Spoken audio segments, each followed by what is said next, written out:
This is an American red pill in Paris. And today I would like to talk about how MGTOW woke me up at the last minute, just before permanent darkness. I think that it's very, very important for those of us who are either going MGTOW or who are inspired by red pill knowledge or MGTOW knowledge or both. They're very, very similar. Um, MGTOW is a bit different though, but I think it's important to be very, very humble because often I feel that MGTOW guys tend to be very impatient. Some of them tend to be because they're going through like red pill rage. They can be very, very aggressive towards towards white knights and simps and guys who just don't get it. I think if you have discovered MGTOW and it's really having a positive influence on your life, like after going through like the intense red pill rage, and you begin to like enjoy your newfound freedom, the new horizon that MGTOW opens up for you as a man. Life totally changes after this. And this is not me trying to sell you anything. I'm not a born again anything.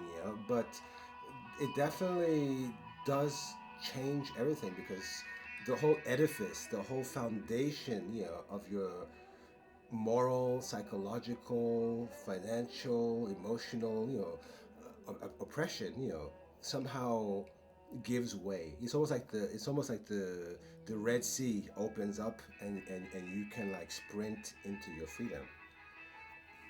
I feel that MGTOW woke me up at the last minute, just before permanent darkness. The reason why I'm saying that is because when I look around me, and I see, a lot of the guys that I grew up with, or even guys that that I was associating with before coming to this like MGTOW understanding, and even when I see my former self, how I was, before like understanding MGTOW, I realized that I was totally ignorant.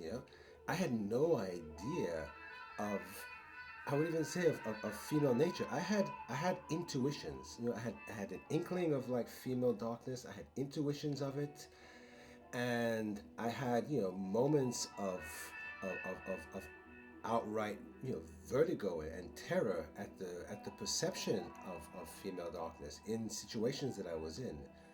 But I had been so brainwashed and so conditioned to like entertain the theatrical madness of lots of women, that it was part of my culture.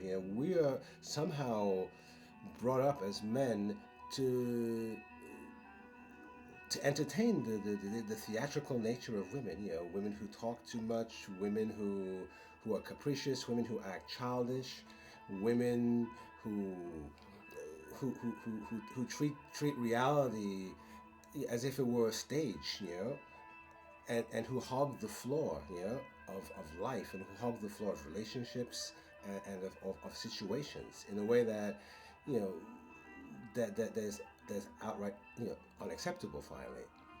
So I remember, I would have like, like girlfriends or friends who, there was a kind of aesthetic. I would call it like the aesthetic of madness almost. Like women who would like just keep on talking, or just do crazy capricious things based on their emotions, and who would get away with it with like a sleight of hand, because they were attractive, or because they had, some kind of style, or they had some kind of, even like, I would even go as far as saying, culture, or they were cultivated, they had some form of knowledge, and we were just meant to accept that, and you go through your life, accepting this kind of behavior, and then you get into relationships, and you accept this behavior, the unaccountability, just self-entitlement, and it's a way of just, almost like celebrating, what you call, femininity or female behavior.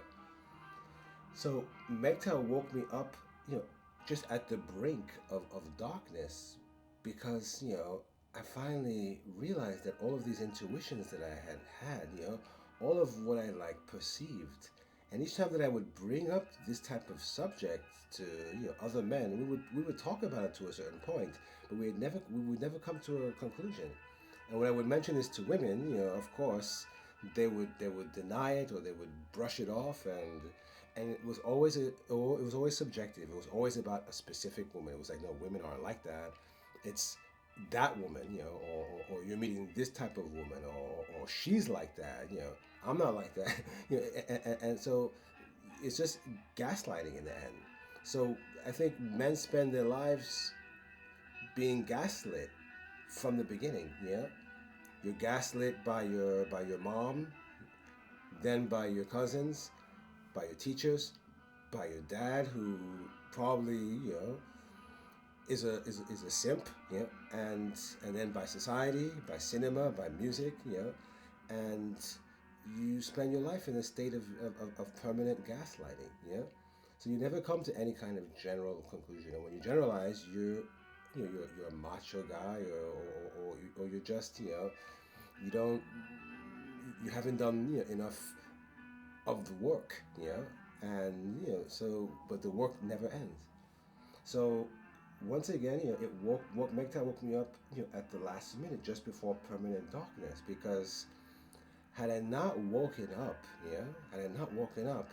I would have turned out the way a lot of men that I see today have turned out. In other words, trapped in a situation, legally bound, you know, stuck with kids, with some horrible situation. I would have perhaps turned into like a human sacrifice, and a dead end. My dreams would have been killed off little by little, and I would have lived, as the shadow, of myself. So I would just say that, for those of you who have, thanks to MGTOW, woken up to your own ignorance and how you have been gaslighted, your whole life, I think you should be humble about it, and not, attack other men, and realize, how lucky you are to finally be, wholeheartedly and fully in your own existence. The future is yours. Okay, so I think I'm just going to stop here and just remind you that you should consider yourselves really, really fortunate, and make the best out of this knowledge, and take pleasure in observing your growth, and take pleasure as well as, like, in observing how you might have behaved in certain situations. Nothing is perfect. Nothing is 100%. You have to. Every day is a new day. It's not something that is permanently acquired, so you have to really work on it every day. But just enjoy being in the process and being on the road.